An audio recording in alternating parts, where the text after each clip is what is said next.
Hello, hello. Welcome to Healthy Perspectives, a podcast that takes on current cultural and social issues through a clinical lens.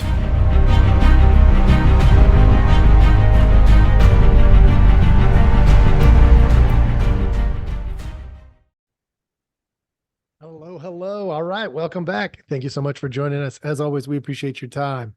And I'm going to offer you something today. It's probably going to challenge you.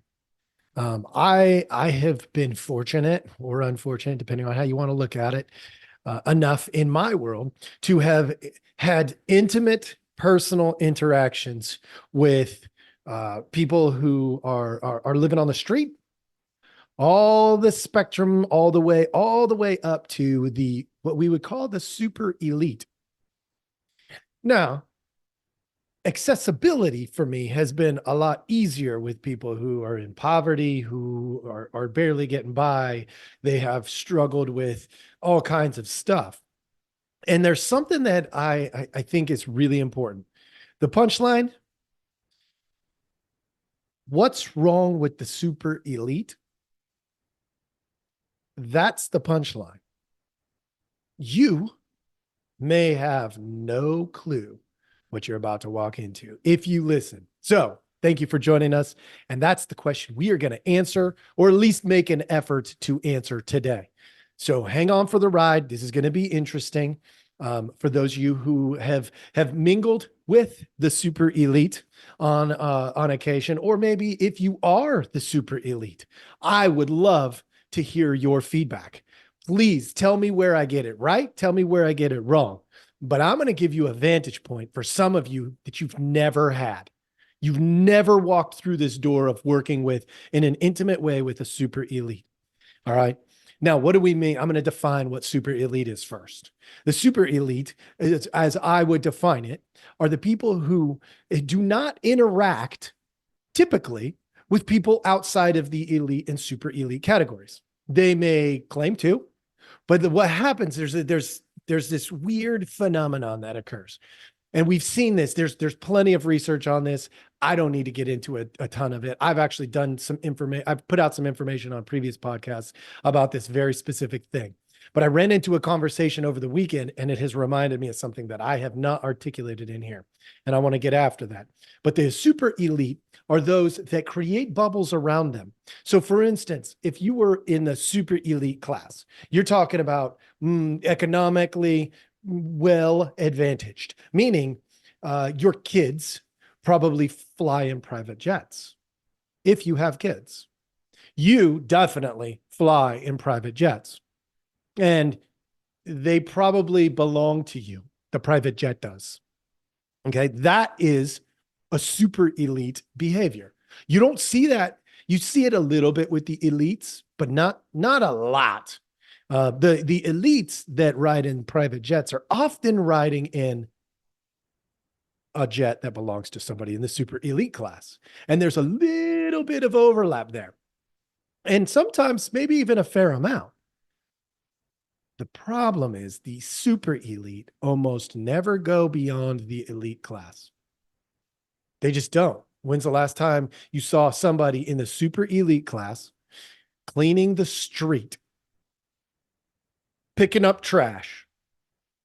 They may pick up the trash at their work if they're walking down the hallways as a good leadership tactic, and some of them will. I've met some really great people that would be considered in the super elite class, but economically, they have people that do that, and they believe that, hey, I need to get my people that are supposed to do that task. The super elite also, oftentimes, not always, but oftentimes they don't drive because they have drivers. They often don't cook because they have cooks. And if they do those things, it's because they want to, not because they have to, right? If you're in the elite class, you might have a cook even. But in the super elite class, oh, you definitely have a cook, maybe a few. And you've got people who travel with you. So if you do leave your bubble, you have your entourage, your people that go with you. Now, now that I've defined it a little bit for some of you, now some of you are like, dang, that's so cool. Yeah, I mean, it seems really cool. I got you. But there are some blind spots that people who've never associated in any intimate manner with the super elite don't see because they can't. And there's blind spots that the super elite have that no matter how much they pay anybody, they can't see unless there's a certain type of interaction. So when I pose the question, what's wrong with the super elite? I'm going to tell you it's different than what you might think. Matter of fact, it is hugely different than you might think because 99.9% of the people who could even listen to my podcast have never been in the super elite class and never had an intimate interaction with them. 99.9% have never even had that interaction. If they did, they waved from a distance. And that creates blind spots for both you and the super elite, because I'm generally not talking to the super elite. Why? What are the chances they're going to listen to my podcast? Almost zero. Now, I hope that changes. I hope a guy like Elon Musk or some of the other super elites, Joe Biden, Donald Trump, maybe even other people who you may not have heard of so much that run these super big billion-dollar businesses. You know some of them, Shark Tank folks. I hope they will listen to this because this would help them. Hopefully, they've even had somebody who came along and helped them see this anyway. The problem that the super elite have, it's about to blow your mind, folks, is love. It's love. That's the problem. You're like, what, too much love? No, not enough love. You're like, oh my gosh, wait, but that's my problem. And I'm not in the super elite class. Yeah, no. I know what I'm saying to you folks. I know how absurd this seems at first glance, but if please just hang with me, I can walk you through it because I've seen both sides of this. I know it's one of those weird things that becomes clear when you have the right exposure. And I didn't ask for the right exposure. I did, however, get the right exposure. So, how do I say with a straight face that it's a lack of love? Here's how. You've all heard me come in here and talk about transactional relationships. The conversation I just had the other day about the super elite was based on this concept. Transactional relationships put a person in a position to gain, it's quid pro quo, right? Gain something to give something else. Except love doesn't fit that criteria. So, as a counselor, my interactions with the super elite have all been around this very blind spot. A lot of people think that the super elite are all about power. And that is false. That's not true. Some elites, I would say, do get that power hunger. Some. I'm not even going to venture a percentage here because I don't know the percentage that get that power hunger. But among the elites and the super elites, that's pretty easily identifiable. You know who's doing stuff just to get what they want. It's not hard to tell. But then there's this other portion. And I would suggest it's probably the majority of the elites and super elites. And it's definitely a challenge in the super elites that really are doing what they know works in order to fill buckets of love. What I know works, if I were a super elite, what I know works is that when I put good people on a task to solve a specific problem, all I have to do is pay them and they solve it almost every time. If I'm a super elite, I know that. I know that I can pay the right people to look at the problem that I'm seeing. And if I get the right people in the room and I pay them well, they will solve that problem. But we run into an issue when it's a problem that cannot be solved with money. And why can't love be solved with money? Because love is a choice. And it's a choice that they don't get to make for somebody else. And every time they throw money at the problem, they have to wonder if it was their money that made them loved or if it was somebody else's choice. You're like, well, isn't that the same thing? If I pay somebody $10 to love me and they give me love the way that I want it, isn't that the same as them choosing to love me? What happens if you stop paying them? Do they still love you? That's a transactional vantage point for love. And you can't buy love. Trust me, there's been prostitution since the beginning of time. And what it has taught us, one of the things it's taught us, there's a lot of things it's taught us, but one of those is you cannot actually buy love. You cannot do it. There's too much doubt if I have to pay you to do it, whether it's a choice you would make without payment. And if it's not made, if you don't make that choice without payment, then it's not love.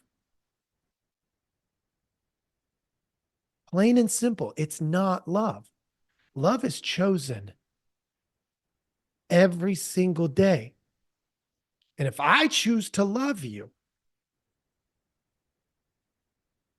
then you're lovable. If I take money and give you acts of love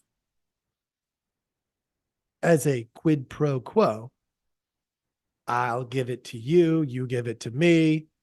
It's a transaction, and that's not love.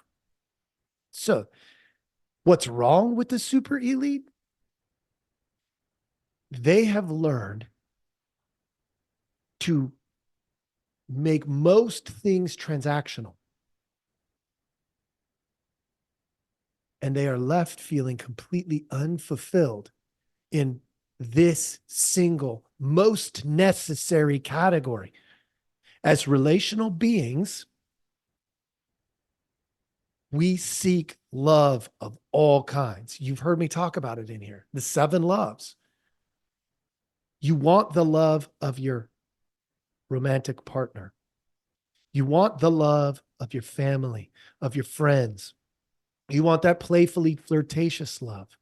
You want committed love. You want self-love. And you want agape love. And the problem that you run into is that when you're doing it as a transaction, you can never really believe if any of those are real.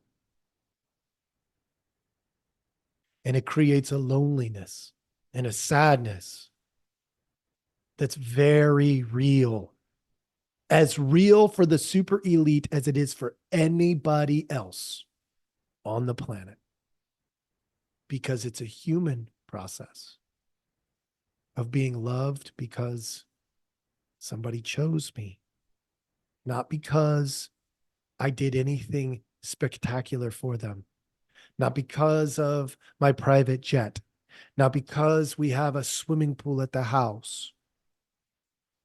They choose me because they love me. Sounds pretty familiar, doesn't it? Sounds like a struggle we all have.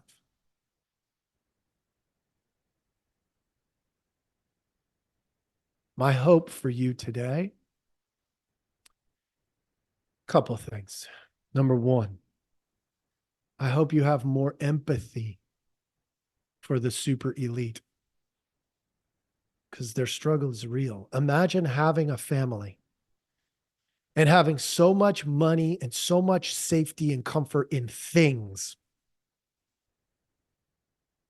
that you could never be certain if they love you for who you are. Or imagine having so much money that your clothing was as valuable as somebody else's car, and thinking that that's going to make people love you.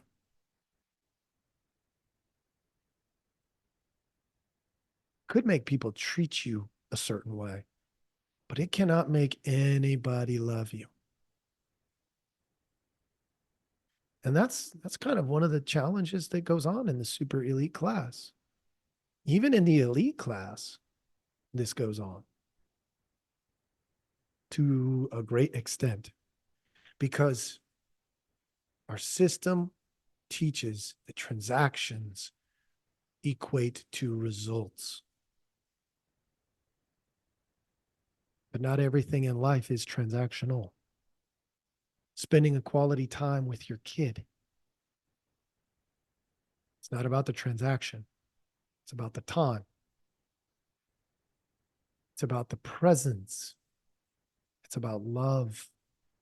Well, I took him to this really great place because we're multi-billionaires. Yeah. What was the conversation about? Do you know your kid?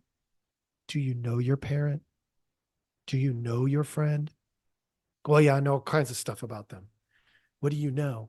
Do you know what you can give them that doesn't cost anything, that means more than anything you could give them? If you don't know these things, you're wrestling with the same stuff. And the irony here is it's no different when you're poor.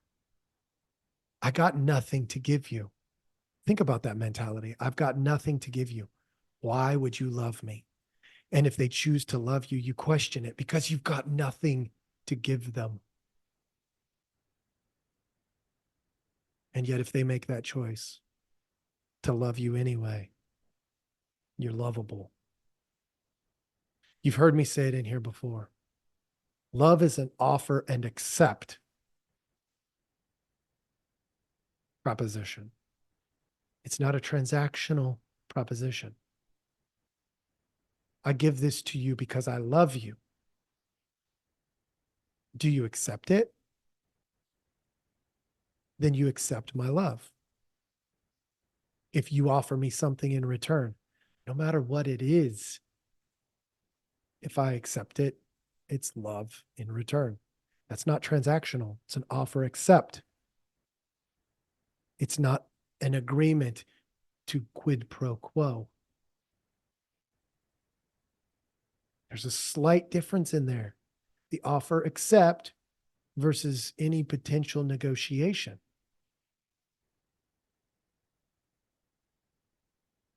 I know I'm challenging a hard topic here. I hope that there's some clarity in this. This is a really difficult topic, folks. I hope this was a little bit, at least a little bit helpful in pushing you in the right direction. By right, meaning a healthy direction. Because all this pressure we put on people to be certain things before we love them makes it transactional. Can you love them before they are that certain thing? Can you love them even if they never become that certain thing? So that's what love is about, folks. I hope this was meaningful. I hope this was helpful. Always, I appreciate your time. Thank you so much for listening. Please share with a friend and have conversation about this. This would be a healthy thing to talk about. When does transactional become problematic? It's a great conversation to have, folks. Thank you so much for joining us, and I hope you have a wonderful day.